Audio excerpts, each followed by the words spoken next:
And then the one and only Haley Summers.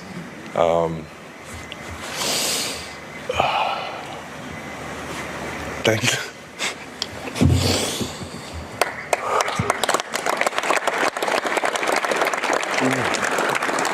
Sorry, I'm so dramatic. Haley Summers, thank you for everything you are for me, for our son Aries.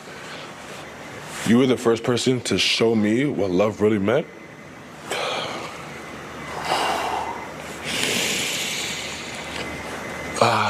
What love really meant, what sacrifice really meant.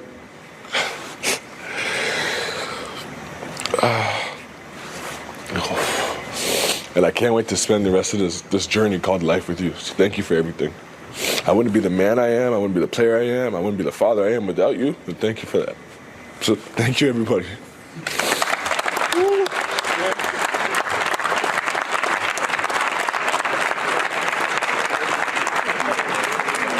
I understand you might be addicted to sports. I understand that you wanted to go to the NFL and you might not have made it. And now you want to live vicariously through your son. There's nothing more selfish than a black father to impose his athletic dreams on his son's ego. If that boy don't want to be a football player, there's nothing wrong with that. If he don't want to be a basketball player, there's nothing wrong with that. You had your life. Let your son live his. Because after all, the only people benefiting from black men going to the NFL are poor white women. They take the wives and they take all the money. So how is it that there will be no NFL or NBA? Because we're not benefiting from the NFL or NBA.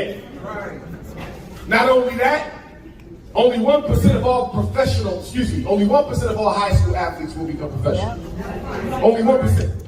Your son has a greater chance of being struck by lightning than becoming a millionaire through professional sports. I'm not saying kill his dream. Don't take his dream, but make sure he got a plan B. If plan A doesn't bother him. See, the problem with us is we let Raheem think he's absolutely going to make it no matter what. Problem with us, we let Mike think he's going to absolutely make it no matter what. And then the sports coaches and the principal and the dean of students and the classroom teacher, they all collaborate in Raheem's low expectations. He don't have the grades to graduate, but we're going to keep him on the football field anyway. He ain't got the grades to graduate, but we're going to keep him on the basketball court anyway. And once we're done sucking all his athletic talent, we send him right to the local jail. Black men, there's no excuse to be dating outside your race. None. None. I ain't got nothing against Chinese women. I ain't got nothing against Jewish women. I ain't got nothing against Anglo-Saxons or East Indians or Latinos or none of that. But the black man's place is next to his woman because she has always been next to us. In slavery, she was next to us. Reconstruction, she was next to us. Civil rights, she was next to us. How do you disrespect the womb of your own mother by choosing somebody else's daughter hand in marriage, and then you got the audacity to lie in public and tell me it has nothing to do with your inferiority complex? Black men date non-black women because you wish you were not black your damn self. Be honest with me. Be honest with me. I can't help who I fall in love with. Yes, you can. Yes, you can. That a Negro male cannot help who you fall in love with. Why is it every rich white woman has made it her duty to never fall in love with a broke-ass black man? If it's an accident, why don't we see it the other way? $2 billion on Air Jordans a year is not acceptable. Black women, I love you to death. $30 billion a year on hair and beauty, you're overdoing it. My sisters, you spend more on beauty than half the countries in Africa have to operate for the whole year. And don't tell me it's because you're preoccupied with how you look. The question is, why are you preoccupied with how you look? Because a white man spent 400 years telling you you're ugly, so he's spending $30 billion to tell him you're not. A lot of our young people have been corrupted by multiculturalism. A lot of our young people have been corrupted by colorblindism. A lot of our young people have been brainwashed into fighting everybody else's fight except their own. Yep. A couple years ago, we had the George Floyd protest for justice. Black people took to the streets. Biggest social unrest since Dr. King's assassination riots, but we got nothing out of it. And the biggest reason we got nothing out of it is because we turned it into a multicultural we shall overcome day. Most of the people who protested in the George Floyd protest were white folks. According to the Pew Research Trust, 1 in 5 protesters was black. The other 4 was something else. Because you still are too ashamed to struggle by yourself. Black people are too ashamed to say I'm black and I'm proud. So let me tell you here, I'm black and I'm proud, Maryland. And when I speak, I'm not speaking for nobody else but my people first. Until you get to the point where your religious beliefs don't stand in your way. Yes. Being unapologetically African, we can never be free because of people who don't even want to stand up and be counted for who they are. Don't deserve to live. And you deserve to die. What did the good Reverend Dr. Martin Luther King Jr. say? A man who ain't got a reason to live or a reason to die ain't fit to breathe. Brothers and sisters, we can talk about what racism does to black children all day long, but we also have to talk about what black people do to black children all day long. If I go to your house right now, do you have a dictionary with more than 100 pages in it? If I go to your house right now, is there an encyclopedia, an entire set, A through Z? If I go to your house right now, is there a thesaurus in there for the children? If I go to your house right now, is there a bookshelf in there for those children? Is there any place in your house where a child can sit and think in peace and quiet and do some homework? But black excellence is hard work. Black excellence says you got to be the best version of yourself every day, even when you don't feel like it. Are we really ready for black excellence? Because if we are, that means black excellence also means you don't send a third grader to the psychologist for a special ed evaluation. Well, you know the reason he can't read is because of you. You know the reason he can't read because there's no books in your house. The reason he can't read because he majors in TikTok and he majors in Twitter, he majors in Facebook. He don't major in reading and writing and arithmetic. See, let me be clear. 90% of all the children I've evaluated, and I've evaluated every race, 90% or more, they were never learning disabled. They were lazy disabled. Most of your children are lazy disabled. They can learn how to read. They don't care to learn, and you won't make it. Nope. I'm trying to understand. Frederick Douglass escaped from slavery to freedom from this state. Harriet Tubman escaped from slavery to freedom in this state.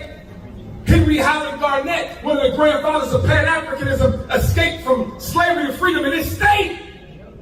Taught himself how to read. Frederick Douglass taught himself how to read. Harriet Tubman was too busy. I don't think she ever learned how. But help me understand how we come from ancestors who could have lost their life learning how to read. But yet they learned anyway. But yet your son got books, laptop, cell phone, computer, and he needs special help in order to learn. His ass is lazy.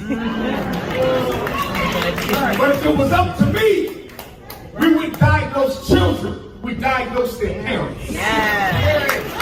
He's not reading disabled. His mother and father is reading disabled. He ain't ADHD. His mother and father is ADHD.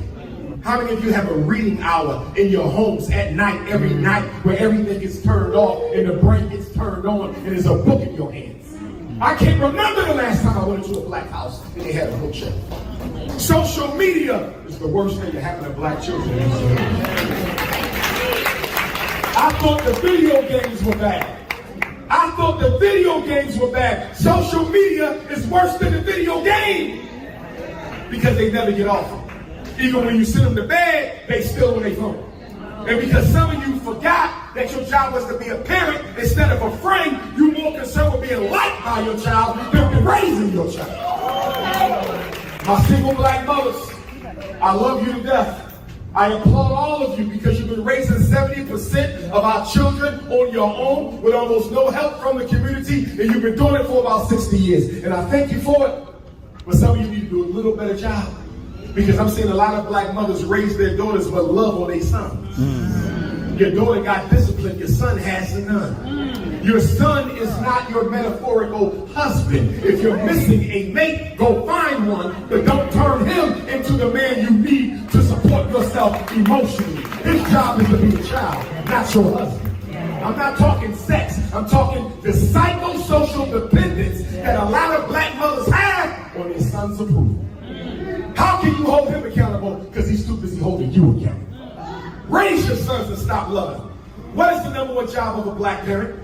The number one job of a black parent is to teach your child discipline. And what is discipline? It's the ability to do what needs to be done, whether you like it or not. Does your son have it? Does your daughter have it? You got a whole generation of lazy black children whose parents are spoiling them. And I'm trying to understand, how can a black parent afford to spoil a black child who has to be twice as good and get half as much? Some of you are so concerned with how your child feels about you that you sabotage your responsibility as parent to be liked by your child. But what you fail to realize is when that child becomes an adult and they realize that mama let me make decisions I had no business making. Daddy let me make decisions I had no business making, and now they hate you for the rest of their adult life because you let them be an adult as a child when you should have forced them to be a child. See, I don't mind if my child is upset with me until age 18. They're going to love me from 19 until the day they die. Right. Because when they grow up, they see why you had so much discipline. They see why you made them do things the right way. They see why you was all over their back. And so the child who loved their parent until 18 because they let them do whatever they want might hate them until death afterwards. And the child who's a little upset at their parent for not letting them do what they want may love them forever because they can say, Mom and Dad, I know why you didn't let me hang out with so-and-so. I know why you didn't let me go to this school. I know why you didn't let me blow all your money on things that I don't even need. Raise them, right? They only get 18 years to be a child. After that, everything you put into their character at 18 will follow them unto the grave. And let me also say this. We have an epidemic of black parents who are putting your new relationships in front of your children. We got black men who know your woman don't like your children and you're with her anyway. Black women who know your man don't want nothing to do with your kids and you're with them anyway. Be careful. Because guess what? One day that man might leave, but the children will remember what you let them do to them. One day that woman might leave, but the children will remember how you let her treat them. Our babies didn't ask to get here, and we need to do a better job of taking care of them. Not only the ones you gave birth to, but the ones in your neighborhood. One of the reasons we have such a black on black crime epidemic is because we got children who have no remorse to take a life. Can't show compassion, but you know why? Because they never experienced it themselves. How do you show love when you never got it?